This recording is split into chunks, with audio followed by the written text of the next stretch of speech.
And welcome into episode 77 of the Mutant Blitz Podcast. The Spider-Man final trailer is out.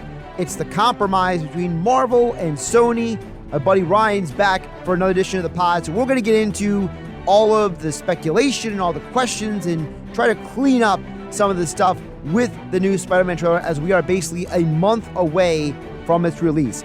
So let's open up a cold one and get started on episode 77 of the Mutant Blitz Podcast. All right, Ryan, pretty much the whole world has already seen this trailer. And before we get to any of the questions you wrote down, anything else, I just want to preface this by saying one thing. I think it's important for people to know one thing about this trailer. Marvel has started to steal the CW model. And that is, if you go back and watch the Black Widow and Eternal trailers, you realize that the entire trailer is out of order. Nothing that happens in these trailers are in order. So I want everyone to know, don't watch the Spider-Man trailer or rewatch it after you listen to this pod based on the order it's in. You got to take each element individually. Because if you ever watch a CW promo for the next week, you end up hating the CW show more than ever.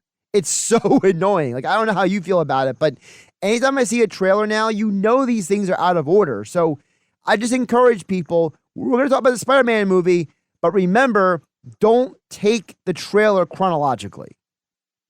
Yeah, now that you mentioned that, I do realize that it was in the trailer, it was either daytime and a different fight scene, and then it was the full moon by the Statue of Liberty, and then it was back on the bridge. It's just jumping everywhere. Right. So let's get into the biggest questions. I know you have a set of questions, so I want you're going to kind of act as like the conduit for the regular listener, because obviously a lot of people saw this trailer and a lot of people have questions. So I want to know, what are some of your questions with this trailer? For sure. Okay, so my main question is, how exactly do the villains fit into the story here? Like, basically when Doctor Strange says they all died right before they crossed over, that part confused me, because at what point in their universes would that be? Have we seen them, or is this like somewhere in the future? That's what I got out of the trailer. So those are two separate things let's hit on that real quick. Number one, the villains are there because they're supposed to be the consequences of Spider-Man's actions, right? It's the idea that these guys are there because Spider-Man tried to mess with reality. He tried to do something that was unnatural things. And we obviously don't know exactly what's going on, because I still have trouble believing that the Sorcerer Supreme has trouble doing a spell because a kid won't shut up. Like, to me, it either goes back to the theory that Doctor Strange isn't Doctor Strange, that he's somebody else, or the moment in Loki where they kill He Who Remains happens simultaneously with them doing the spell.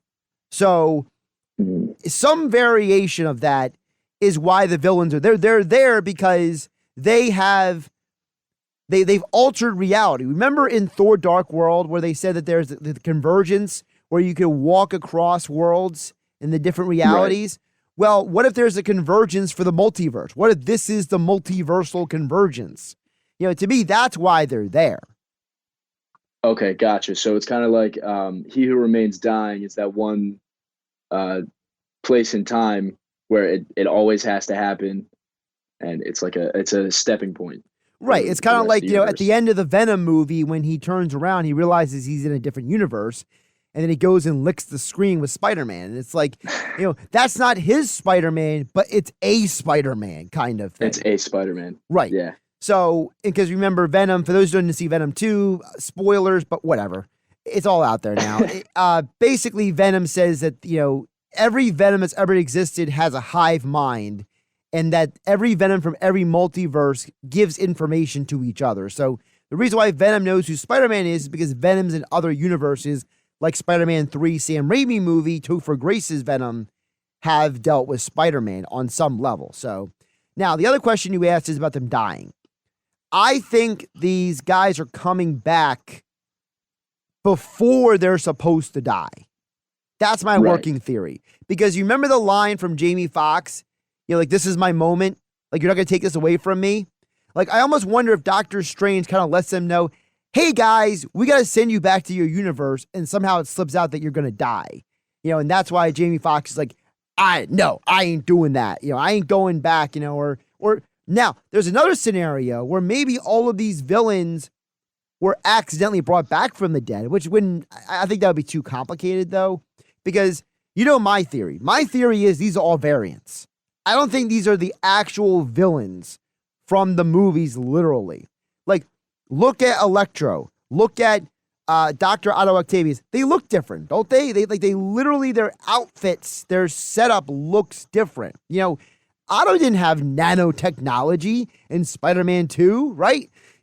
Also, Otto is way too, literal in this movie. Like, he was so, highfalutin intelligent in Spider-Man 2 with Tobey Maguire. So, I don't think this is that Otto. I also think it's not a coincidence that the Green Goblin you see near the end of the trailer is not William Dafoe's Green Goblin. It's another goblin.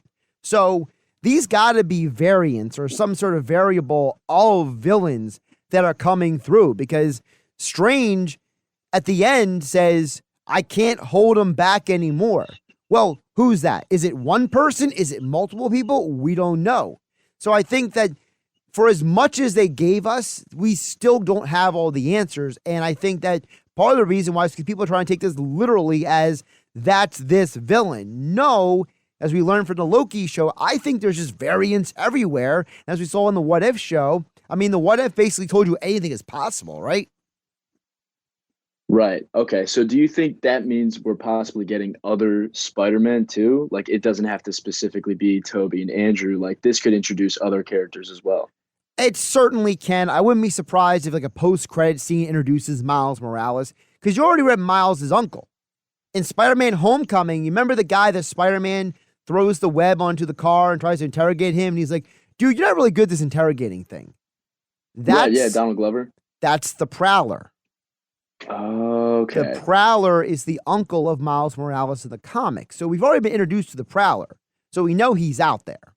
So I wouldn't be surprised if the end credit scene is Miles Morales being bit by a spider or something but I think that the reason why it has to be Tobey and Andrew is because Marvel really wants to nail down the point that the multiverse is more than just a concept.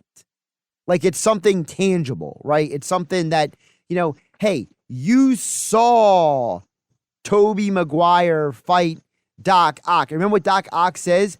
You're not Peter Parker. Well, right. Well, of course he's not his Peter Parker, right? You know what I mean? He's not the Peter Parker that he knows, but he still is Peter Parker, right?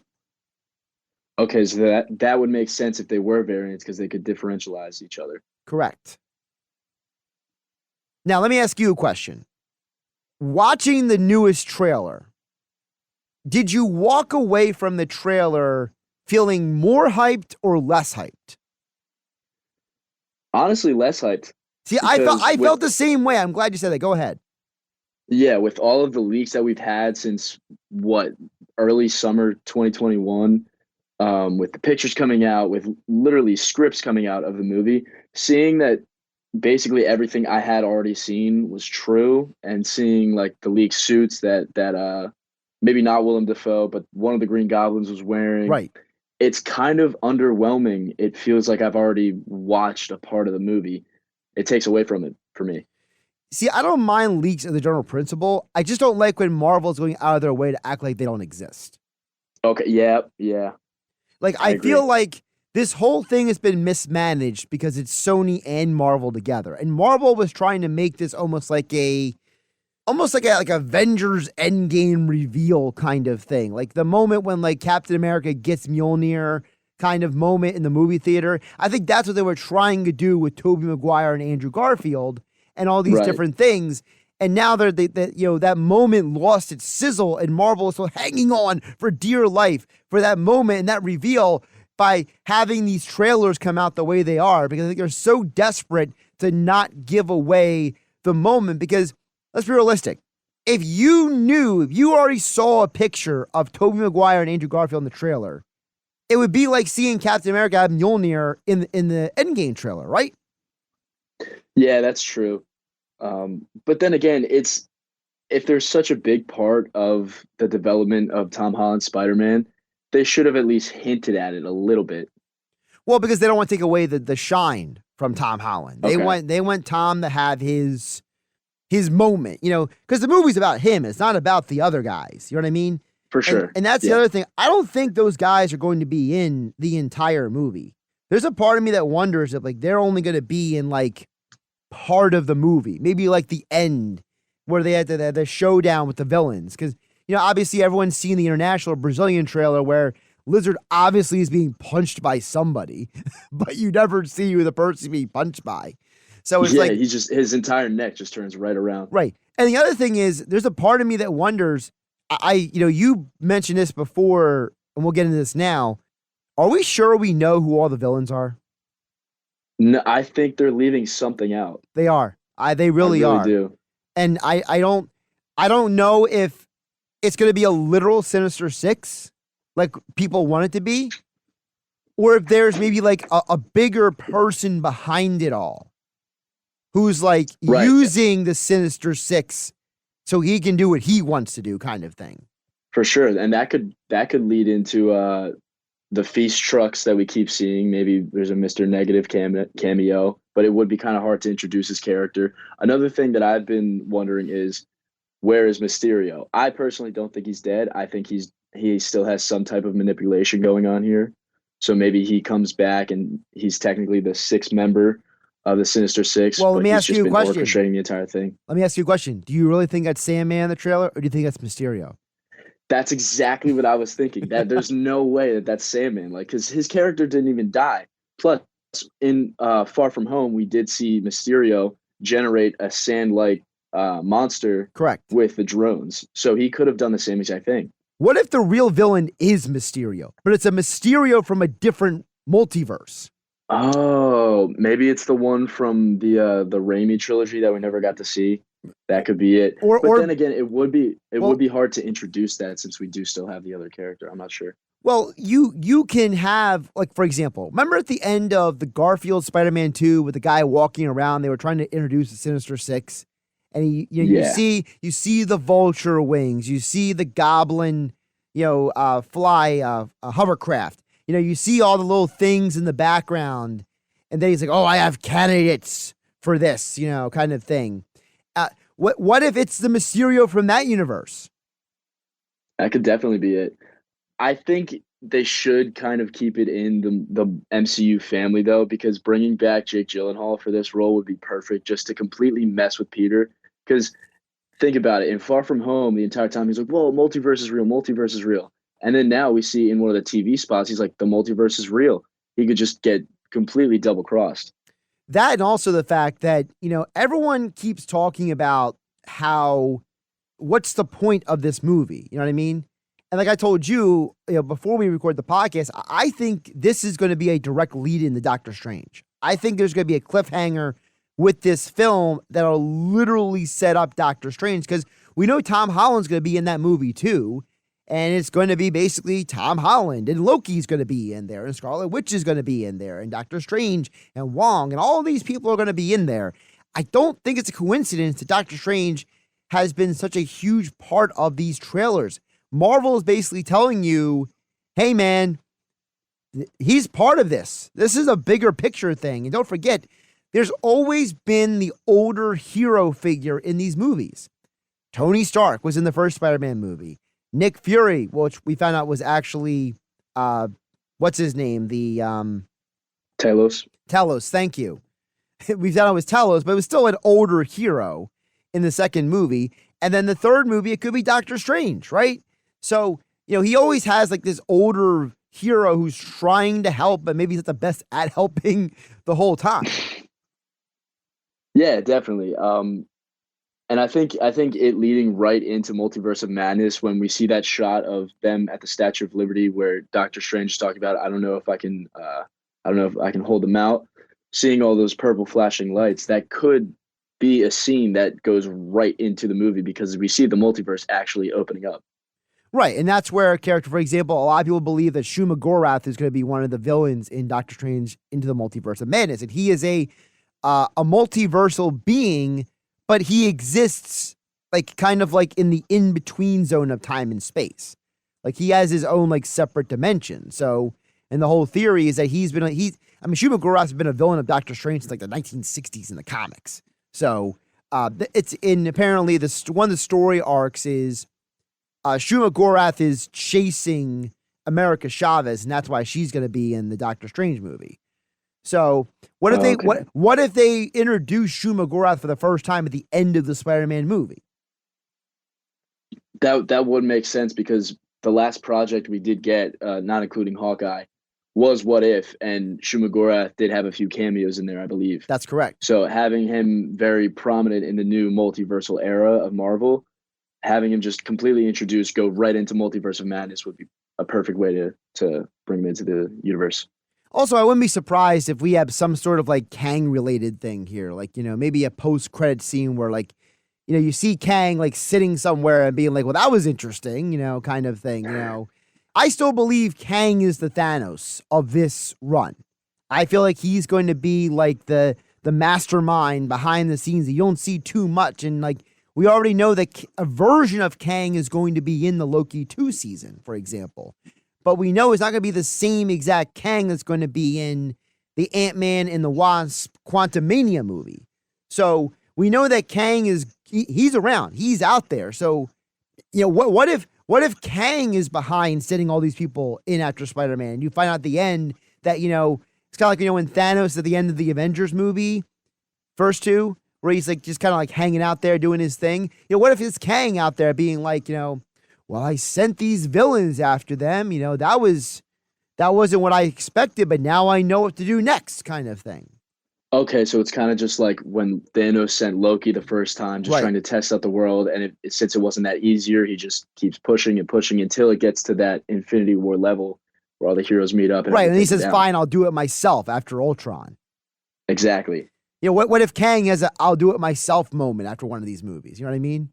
That would be amazing. I think Jonathan Majors is doing perfect with his role so far. I mean, He Who Remains isn't exactly Kang the Conqueror, but no, I think he's a variant actor for it. He's a variant. In the comics, it was the Council of Kangs. There was like 300 Kangs who all like sat around trying to solve the universe's problems, and one day they just started fighting each other. So that came right from the comics then. Oh yeah. I mean, that's a. And by the way, Marvel is smart because they're sticking with source material. They're not getting too experimental. Really, the only thing they got experimental with is Spider-Man.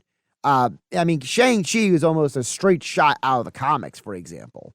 The Eternals, I mean, that's basically 3 comic book runs, merged together at this point. So, Marvel is using the source material pretty closely for a lot of stuff. For sure, yeah. Speaking of which, I do kind of want to talk about the basis of Spider-Man No Way Home, which was based off of Spider-Man One More Day, I think it's called. Correct. And that did have something to do with Mephisto, who still believe has something to do with everything going on in the Marvel Universe, some type of involvement at all. I'm holding on since, January last year. I'm still hoping to see him. I mean, it would be easy if Mephisto was pretending to be Doctor Strange. Like, that would probably be the easiest thing to do. Or maybe Mephisto manipulates Doctor Strange. I just don't see Mephisto taking the bigger picture away from Kang. Because you don't want Mephisto to overshadow Kang. So, like, he has to be maybe, like, working with Kang or something like that. Like, you don't want it to be, like, well, you have 2 ultimate, villains. It's like when you play a video game and you get to like the final stage and the final level and you beat the big boss and there's another big boss and you're like, oh, come on, man. I got like 20% life left. Right. But maybe the way they could introduce that would be in Multiverse of Madness. He does, starting off, Mephisto does have some type of influence on Doctor Strange, maybe in No Way Home, which is why he does the spell, which leads into Multiverse of Madness. And Mephisto would be a Loki-esque villain, which then leads into Kang, like having Mephisto as a henchman. And he has a whole bunch of like heralds that or multiversal heralds that try and take over worlds for him. I don't know. I think that might be a cool idea. But then again, it's very far fetched even for Marvel. Well, the thing is also, people have been talking about Mephisto for years because Mephisto originally was working with Thanos in the comics with the Infinity Gauntlet. So I think people, when that didn't happen, they were all like, oh, all right, whatever. And people wanted it to happen so bad in the Wanda show that people forget that Mephisto isn't even the guy behind Wanda's powers in the comics. It's a completely different villain. It's actually a villain that's more powerful than Mephisto. Chthon is one of the elder gods of the universe, and he is like one of the most evil people in the universe. He's the one who gave Wanda her powers, technically. So, I can't see them making Mephisto to be this like super, villain where he could be like a big bad villain, but not like a super villain like Kang is, because then how you explain Wanda? Like, if you want to rewrite the story, you want to change it. You better explain that stuff for people. Oh, for sure, yeah. So they definitely know what they're doing, but maybe Mephisto isn't like the best idea. But I'm not saying it's a bad idea, but I know he's coming in some form or another because we know we're getting Ghost Rider at some point. Okay. And Right. So we know he's coming in some form. I just don't know if he's coming right now.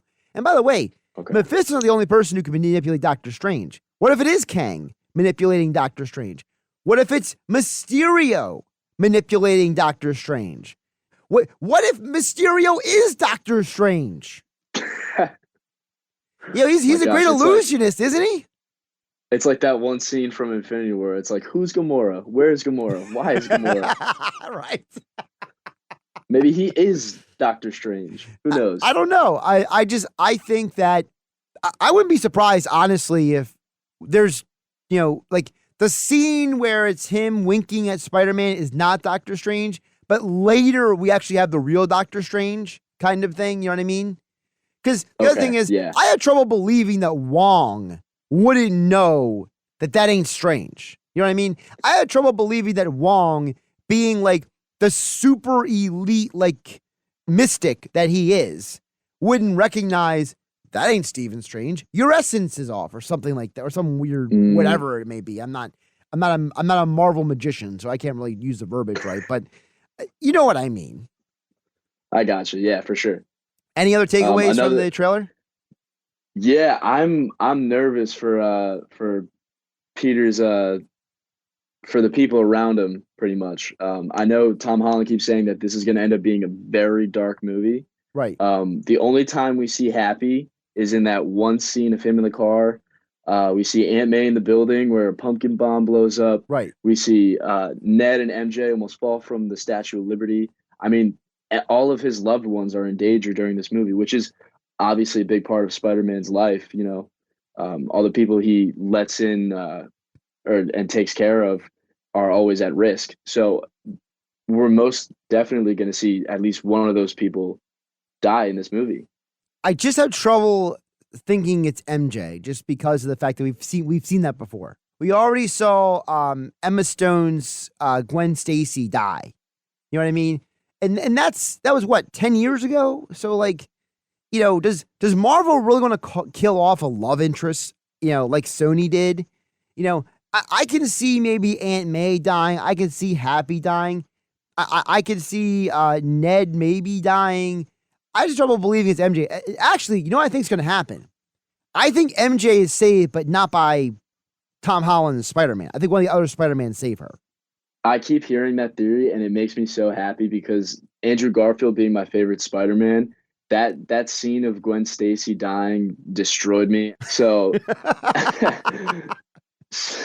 so if he were to redeem himself and save MJ, that would be amazing. Oh, that would definitely be a great redemption moment. It's funny you said he's the best Andrew Garfield because I did a podcast. It was a few years ago, ranking the Spider-Man movies. And if I remember correctly, I think I had Spider-Man 2 with Garfield at the second worst of all the Spider-Man movies. No, that makes sense. They're not the best movies, but I at least appreciate his Peter Parker a lot more because it seems more personal. See, I thought that Garfield was the best Peter Parker before Tom Holland, but I thought that Tobey Maguire was the best Spider-Man. Yeah, I agree. I definitely agree. Because I felt think like Tom Holland has the best of both worlds now. I think that Tom Holland is the best comic accurate Spider-Man. Okay. With all the angst and the immature moments and the emotional quandaries and the perplexities and all those variables. Whereas, no offense to Maguire and Garfield, you already felt like they were older when they were on the screen. Like Holland looks younger, feels younger, the vibe is younger. It was harder to believe that Tobey Maguire and Andrew Garfield's Spider-Man were having all this angst and going through all these things. It was like you're trying to force them to be emo. And it's like, but they're not. Right, for sure. I mean, I was watching The Amazing Spider-Man 1 with a few friends just the other day, and watching Andrew Garfield in this, trying to act that age, it's like, kids that age don't do that. Like, Exactly. That doesn't happen in high school. Nobody acts like that. Nobody Right. says that. Like, it's if you go back and watch the show Smallville. Like, I've been slowly rewatching Smallville over the last few years. And I did a big catch-up, obviously, during the pandemic lockdowns. And I think I'm in like season 7 or 8 right now. And there's so many moments you're watching this show and you're like, nobody would say or do that. I mean, that's so stupid. And the irony is the writers of Smallville were also the writers of Spider-Man 2 with Tobey Maguire. And to me, Spider-Man 2 with Tobey Maguire is the best Spider-Man movie ever. So, right, for sure. So it's ironic that I'm sitting there ripping apart Smallville for certain episodes and I'm thinking, didn't I rip apart the Spider-Man movies for the same thing? Oh my gosh. That definitely makes sense though. Anyone who hasn't seen Spider-Man 2 lately, do yourself a favor. Smallville's on Hulu. Rewatch some Smallville, then watch Spider-Man 2, and you're going to have like a serious, a moment, eureka, I found it kind of thing. And this is a kind of a side note before we wrap up here. Spider-Man was the first comic I ever read. When I was a kid, I went to the library. I found the first trade of Spider-Man in the library from like 1960, whatever it was. So I read Spider-Man from the very beginning, like the beginning of the beginning. But Spider-Man is not my favorite Marvel character at all because I always get annoyed with how he's always having like these like emotional and mental quandaries. At some point, you want Spider-Man to grow up. You know what I mean? You want Spider-Man to like learn from his mistakes. And what happens to normal people? If you make a mistake, you learn from your mistake and you move on, right? You know what I mean? Like I feel like sometimes Spider-Man, like he's like just he's a hamster on a wheel, just like spin, spin, spin, spin. And at some point, I'm just like, didn't I just have this problem with you, or didn't you just have this question? That's why I hated Spider-Man 3 so much. It was like they were trying to make Spider-Man, well, he never had this question before, and it's just like, oh my gosh, no. This is so stupid. Well, maybe having him in the MCU, or at least in this third installment, is a good way to fix that, because this movie is about Tom's Peter, growing up and figuring out how to lead his life as not only a human being, a citizen, but as a superhero. Yeah. All right, really quick, let's fire off who the villains are. So we know there's 2 goblins, right? Right, 2 goblins. We have 2 goblins. We have Lizard. We have Electro. And we have Doc Ock, which Doc Ock might actually not be a villain. There's a possibility that, Doc Ock actually helps them.